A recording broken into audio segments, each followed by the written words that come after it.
Good morning, Jeff. As you can tell, we're seeing steady snowfall this morning on Big Bear. It is very cold. In fact, we go down here, you can see a couple of inches still on the ground as the snow continues. Snowplows have been working through the early morning to clear these streets of ice and snow. As you can imagine, that can only make this search more difficult. Jeff, back here live. Just to reiterate, last night, Big Bear Unified School District said they would reopen this morning. A notice on their website early this morning said they would remain closed because of this manhunt. As you can imagine, the weather may be having something to do with that, but especially as this manhunt continues and this community stays on edge. I can tell you this, last night we heard helicopters well into the late evening hours as we're out here for our 11 p.m. live shot. It's quiet this morning. Again, we're waiting for that briefing at 9 a.m. from the San Bernardino County Sheriff's Department. But I can tell you this weather obviously making it very difficult for that search right now. It is very cold and very dark up here at Big Bear Mountain right now. And as like you said, they're expecting a snowstorm any moment now. The clouds have rolled in and that could certainly hamper this search, if not cancel it tonight.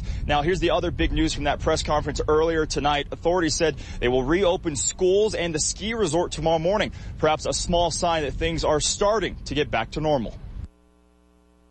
The massive manhunt for a suspected cop killer shifted to the quiet mountain city of Big Bear.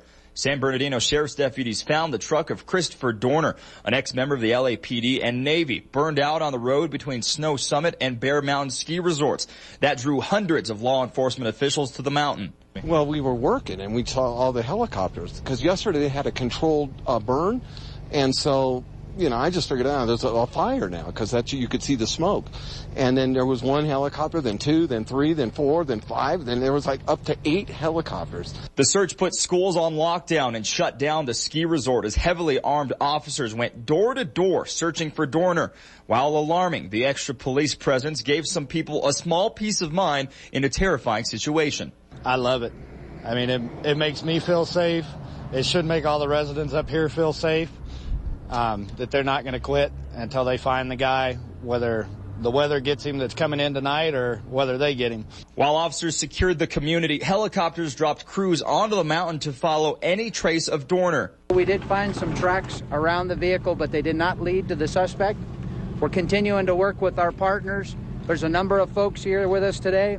U.S. Forest Service, Big Bear Fire, U.S. Marshal, FBI, CAL FIRE, Orange County Sheriff, Riverside Police, Irvine Police, Pomona Police, as well as the San Bernardino Police Department. We're committed to continuing this operation. We still have a number of patrol cars providing extra service to the citizens of the Big Bear area, making sure that they stay as safe as possible. As night falls and an expected snowstorm moves in, the search becomes more challenging. While the manhunt continues, people living in Big Bear can only settle in, hope, and wait anxiously to hear their families are clear of danger. I'm constantly looking over my shoulder, and if he comes around my family, I'm going to do what it takes to protect them, whether it costs me my life or not.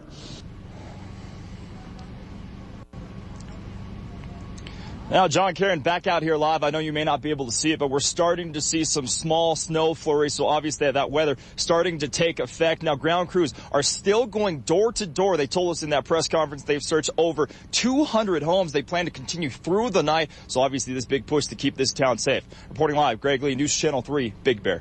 Now, if we walk through this area, you're looking to have lunch, looking to have a good time. Let's walk through some of these folks and see what's for lunch today. Sir? What's for lunch today? Cajun salmon Caesar. And how is it? Excellent. Thank you. Tell me where it's from. It's from the fish market over here. Now, tell me, for people that are coming to this tournament, about Bob Hope Square, how exciting it is for you guys to be here, all the activities they have for you, including the food.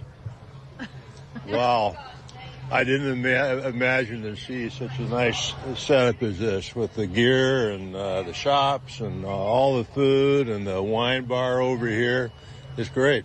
Obviously, Jeff and Alex, the theme of this week is well-being. We want everyone to be healthy and have a good time. Hopefully make some pledges in this coming year. No better time than in January for a New Year's resolution. Perhaps I can write my health wish. Absolutely. Would that be okay? Thank you very much. Let's zoom in on this.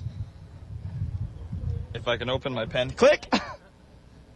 Get bigger muscles. I'm writing my resolution. Hopefully you'll come by Hope Square to the Family Doctor tent and make your resolution. Let's keep walking on this tour of Bob Hope Square. It's 12:30, just about lunchtime. You can see around me there's plenty to eat. 43 tents, local vendors, local restaurants serving up some of the best dishes in the world. News Channel 3's Greg Lee spoke to one of the Republican heavyweights tonight, and he joins us here on set. Yeah, Karen, John, I'm told this is just part of a progression that's been on its way for a long time now for the Republicans. The Supreme Court will not only make a decision on California's Prop 8, it will also hear arguments about the Federal Defense of Marriage Act, which defines marriages between a man and woman. The national impact of these decisions could be why these Republicans chose to speak out. I thought that they were kind of against it, and that historically. So, yeah, I'm surprised. Surprised about the decision from his political party of choice. 80 big-name Republicans came out in favor of a constitutional right to gay marriage. The list who signed a legal brief for the Supreme Court includes Meg Whitman, the former California governor hopeful who used to support Proposition 8. It also includes Richard Grenell, who most recently served a brief stint as national security spokesperson for Mitt Romney. The openly gay Grenell says a ban on Prop 8 supports conservative ideals. That it's limited government, that it's personal responsibility, and that it supports the family. This is the message that I think that we want people to hear, and the Democrats are going to work very hard to make sure you don't hear that message. People we spoke to on both sides of the aisle believe the call for change makes sense. Myself, I think, being a conservative, I think they should get with the times and go with what majority of the people would like. Yeah, I think it's about time. It's fairly safe for them to do it now, since none of them are holding political office and probably don't intend to run, but better late than never. People like former Congresswoman Mary Bono Mack. She also signed the brief after often deferring the issue to the state level during her time on Capitol Hill. Grenell defends her position then and now. Mary Bono Mack always has recognized that this is an equality issue, except it depends on how the issue is written into a piece of legislation in Washington, and the Democrats continue to play politics. Before the issue goes to the Supreme Court next month, President Obama could also weigh in. Either way, Grenell says it's time to take the issue off the ballot. Let the courts deal with this, or let the legislature deal with this, but that we cannot use this as a political football. It's certainly not fair to the gay and lesbians. Now, John, Karen, President Obama has made it clear his personal view is that he supports gay marriage, but his administration has not made a formal statement. They have until this Thursday to file their own brief. News Channel 3's Greg Lee was in the courtroom for the opening statements. This could have been the script for one heck of a movie. It's lurid, it's sensational, it's salacious. And it's 16 years old. Jesse Nava, seen here with the Indio tattoo on his head, and Jerry Reynolds returned to the courtroom, this time representing themselves. Both men faced charges for the murder of La Quinta artist Bernardo Gutier in 1997. A judge sentenced both men to life in prison without parole in 2006, but a jury issue threw out the convictions and brought the case back to light. Said what this case is all about. I killed the mother for money. What's more cold-blooded than that? District Attorney Scott Clark quoted Nava from the first trial in his opening statement. Prosecutors still believe the estranged ex-husband of this woman, Kathy Barr, paid Reynolds more than $50,000 to kill her boyfriend, Gutier. Reynolds subcontracted Nava and two of his friends. Like I said, without a doubt, yep, I admit to being the shooter in this case. There's a dead man there. There's no denying that. Nava did question the testimony from one of his partners at the murder scene. It broke open the cold case in 2001. Michael Marone came forward when he feared for his own safety, and he made a deal, and he told the authorities what occurred back in 1997. You're going to learn he didn't come forward. He gave a statement to save himself from prosecution. While Reynolds sat quietly, Nava also argued he shot Gutier in what he calls imperfect self-defense. He also denied the murder-for-hire plot. As I've indicated, sure, we learned facts about that, the divorce and what have you, and whatever their motives were for doing it.